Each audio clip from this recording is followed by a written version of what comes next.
Hello, friends, and welcome back to another set of malicious compliance stories. Today's tale comes from a county recycling worker who just wanted to finish his route, but ended up in a showdown with a man whose entitlement outweighed common sense. But before we begin, best way to support our channel is to leave comments, like, and subscribe with the turned-on bell so we don't miss the new video every single day. Here we go. Entitled coworker expects me to be psychic and know about a last-minute schedule change. I only work 2 shifts a week, Saturday and Sunday, and from the day I was hired, I made it crystal clear that I cannot do any other days. My manager agreed. It was written on my availability form, and it's been that way since I started. Easy enough, right? 2 simple days. Normally, I start at 5 p.m. on weekends, so when the schedule comes out each week, I only check it to see who I'll be working with. I don't even bother to look at my start time because it's always the same. I've never had an issue before. Well, this past Saturday, I was lounging around at home, enjoying my day off, scrolling through my phone when I decided to peek at the schedule just out of curiosity, mostly to see if my favorite coworker was on. That's when my stomach dropped. The schedule said I was supposed to start at 11:45 a.m. It was 4 p.m. when I noticed. I just sat there staring at the screen like, you've got to be kidding me. I hadn't even been awake that early.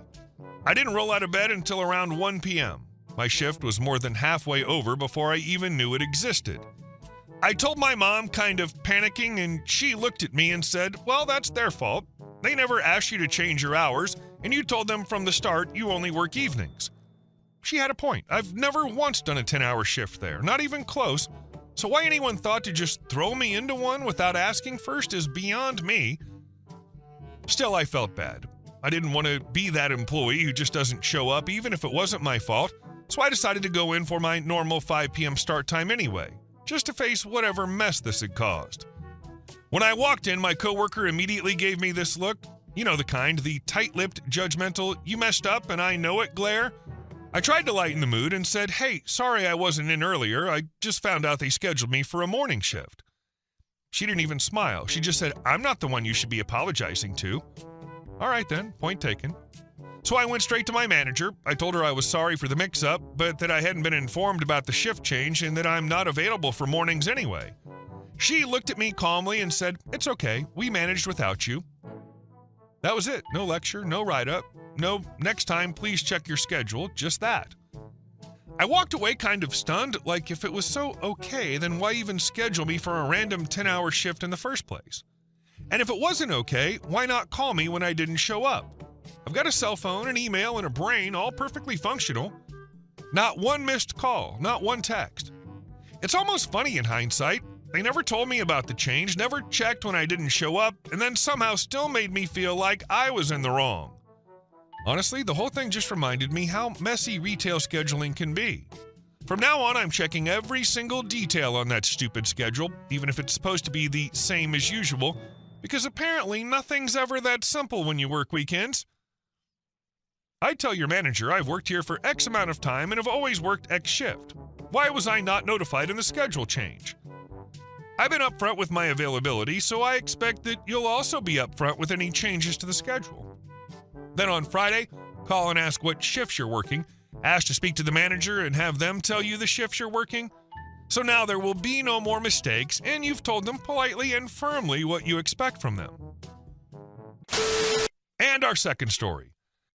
Neighbors harassed us over our legal greenhouse. We had them and their kids trespassed and arrested. When my wife and I moved out to Willow County, Montana, we wanted space, privacy, and peace. All the things you don't get in a subdivision full of nosy neighbors and HOA drama. So we bought an unzoned vacant property on the outskirts of town. 10 acres of rough land, wind-bent trees, and silence. We went through every proper channel, permits, inspections, environmental clearances, the whole 9 yards, and built our home from the ground up. What we didn't realize was that we'd inherited a legacy of neighborhood grudges. See, the guy who owned the property before us had planned to turn it into some kind of public pool resort. He built a massive concrete pool and an equally huge glass and steel enclosure around it, then apparently ran out of money and abandoned the project. It sat half-finished for years, an eyesore surrounded by weeds. When we bought the land, everyone in the area already hated that pool. They thought it was ugly, dangerous, and a magnet for trespassers. And at first we agreed. It looked like something out of a dystopian movie. But instead of tearing it down, we decided to make it into something beautiful. We filled in the pool, converted the enclosure into a greenhouse vivarium hybrid, and started growing native and exotic plants. It became this gorgeous living ecosystem. Frogs, orchids, vines, the whole deal. My wife's a botanist, so it was her dream project. The neighbors weren't impressed. At first it was petty complaints. The lights in your greenhouse are too bright at night. Your flowers attract too many insects. Those plants don't belong in Montana. Then came the weirder stuff. They accused us of using illegal materials in our campfires, said our controlled burns, which were fully permitted by the county and part of native grassland management, were acts of arson. One even accused us of importing dangerous species. For the record, we have more paperwork than a small law firm proving everything's legal. But the real turning point came when we realized they were trespassing. We started noticing footprints where no one should have been, trampled flowers, freshly bent fencing wire. Then one morning I walked out to the greenhouse and saw one of them, the neighbor's teenage son, standing on our property with binoculars, taking photos inside the greenhouse. That's when I'd had enough. I walked right over and said, "Kid, you're trespassing. You need to leave right now." He looked nervous but tried to act tough. "My parents said I could be here. You're breaking zoning laws." "Really?" I said, pointing at a bright yellow no trespassing sign about 2 feet from his face, "because the county says otherwise." He scurried off, but that wasn't the end of it. We tried to handle it peacefully, invited the parents over, showed them the property documents, walked them along the boundary lines. They nodded, smiled, pretended to understand, and then kept right on coming back. Eventually, they even put their own no trespassing signs up facing our property as if we were the problem. So we put up more signs, planted hedges and wildflowers along the fence line to create a natural barrier, even built a small secondary fence within our boundary line just to make things crystal clear. We thought that would finally settle it. It didn't. The warnings piled up, conversations turned into shouting matches. Finally, last month, I called the county sheriff's department and asked them to formally trespass the entire family, meaning they were legally banned from stepping foot on our property again. 2 weeks later, their 2 teenage sons snuck back over, caught on camera, walking along the greenhouse at night with flashlights. I called the sheriff again. Both were arrested for trespassing. A few days after that, the parents decided to one-up their kids. We woke up at 7 a.m. to the sound of pounding on our front door and someone screaming, "You've ruined our children's lives." It was them, the same couple we'd been warning for months. I called 911 without opening the door. The deputies showed up fast and the neighbors were hauled off again, this time for trespassing and harassment. You'd think that would have been the end of it, but no, they've started mailing us letters, actual handwritten complaints about everything from our illegal starlings, their native grackles for crying out loud, to our destruction of the community's character. We've got a full folder of them. My wife jokes that if this ever goes to court, the judge will think we're dealing with a cult. The sheriff's department has already warned them that another offense means jail time. Meanwhile, we're adding motion lights and cameras along the perimeter. I'm even considering planting thorny shrubs along the property line, not out of spite, but because they'll really hate it. Out here in the middle of nowhere, we just wanted quiet. But apparently, peace and privacy are just too much to ask when you live next to people who can't stand seeing someone else's land look different from their own. You try to talk to them like adults. "Here's the paperwork, here's the fence line, please stay on your side." And they respond by putting up their own no trespassing signs facing you? That's like flipping off your reflection in the mirror. No, you stay out of my delusions. And our last story. Without a diploma, you're nobody, boy. I never thought I'd get real satisfaction from revenge, but life sometimes serves up plots even Netflix writers wouldn't buy. My name's Jake Miller. I'm an ordinary guy from a small town in Pennsylvania. I finished high school, enrolled in the local technical institute, studied for a year, and had to drop out. Money was tight. My parents could barely pay the mortgage, and I worked nights at a computer shop. Computers had been my hobby since childhood. I built servers, wrote small scripts, fixed neighbors' laptops. When I turned 25, I finally landed a job at a company that made SaaS platforms for businesses. The pay wasn't great, but I was happy. I liked the team, the tech, the vibe.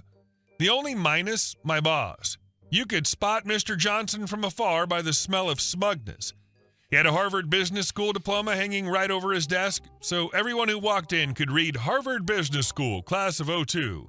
He adored that diploma like it was his passport to heaven. Once, while I was presenting a technical solution to the team, he cut me off mid-sentence. "This isn't a YouTube tutorial, Jake. This is serious business." The whole office chuckled under their breath. I stayed quiet. I needed the job, and the loan on my old Corolla wasn't going to pay itself.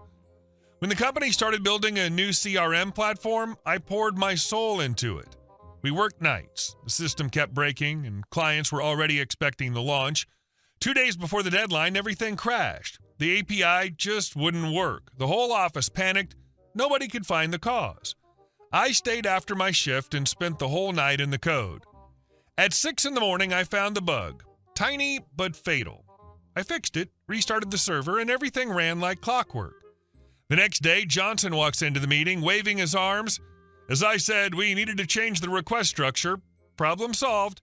He even thanked the team, but never mentioned my name. I just smiled and filed it away, not for a complaint, for the story. While Johnson was parading his diplomas on LinkedIn, I spent nights on Stack Overflow figuring out how to optimize API calls. I took online courses, watched lectures on microservices architecture, and tried to understand everything that had once sounded like magic. I wanted to know more than he did, not for show, but to prove one day that a diploma doesn't define a person's value. I even wrote a small script that automatically fixed common code errors, most of which Johnson left behind. The system tagged each fix with my name, fixed by J. Miller. A small thing, but it warmed the soul.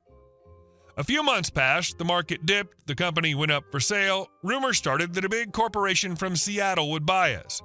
One day, their people showed up, auditors, HR, and the CTO. They wanted to understand how our technical infrastructure worked.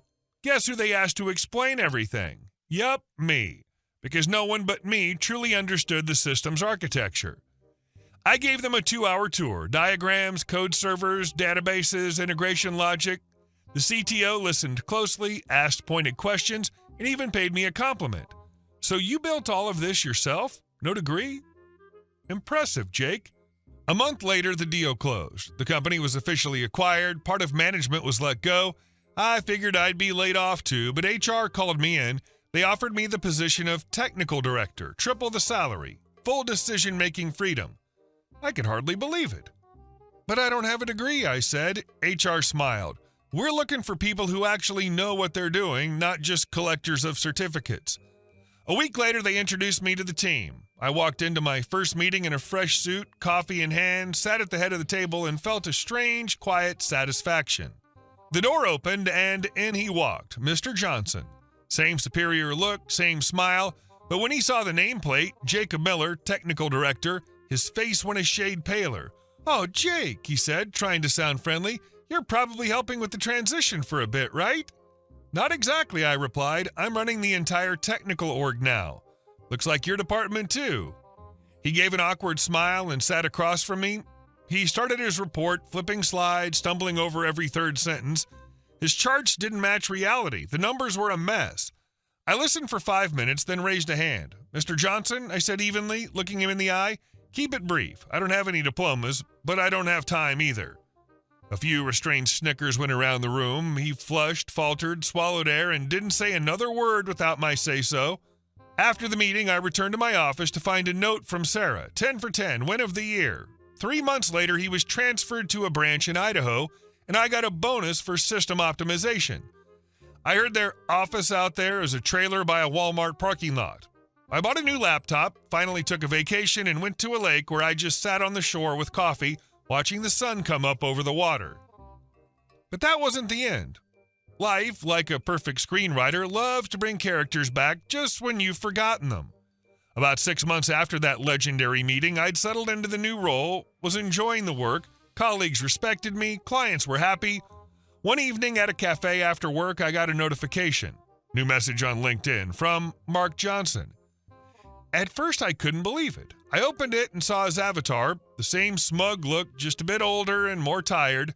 The message was short, but I reread it several times because the irony made me want to screenshot it. "Hey Jake, hope you're doing well. I'm currently exploring a few opportunities in technical management and I see your company's growing. Maybe you have open roles where my experience could be useful? By the way, if it's not too much trouble, could you leave a LinkedIn recommendation about our work together? It would help my profile.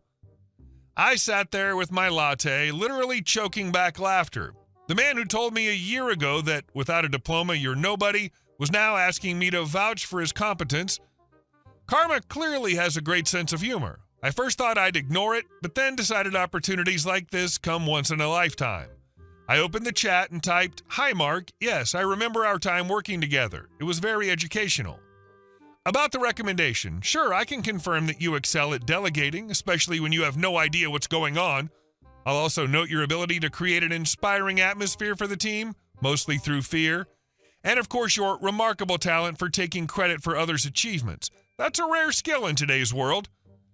I hope future employers appreciate your unique management style. P.S. We don't have any openings right now, but if a role comes up that needs someone with your skill set, I'll let you know. For example, server room security guard. The main task is to stand there and pretend you understand how it all works. I hit send, leaned back, and took a sip of coffee. A few minutes later, message seen.